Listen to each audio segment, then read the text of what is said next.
નમસ્કાર દર્શક મિત્રો, આપ જોઈ રહ્યા છો અર્થ પડકાર ન્યૂઝ.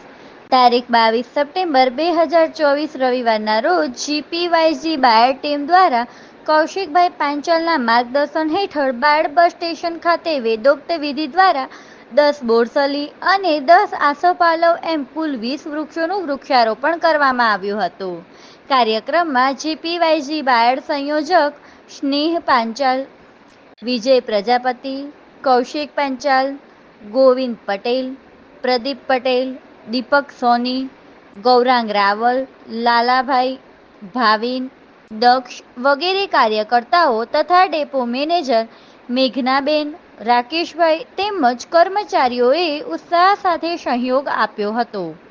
તદુપરાંત લાયન્સ ગ્રુપમાંથી શ્રી અતુલભાઈ જોશી, શ્રી ધીરુભાઈ પટેલ અને દિનેશભાઈ પરમાર પણ જોડાયા હતા. ગત અઠવાડિયામાં જ જીપીવાયજી બાયડના કાર્યકર્તાઓ દ્વારા બસ ડેપોના કર્મચારીઓ સાથે મળી સફાઈ ઝુંબેશ ચલાવી હતી. રિપોર્ટર મુકેશ શાહ, બુટાદ.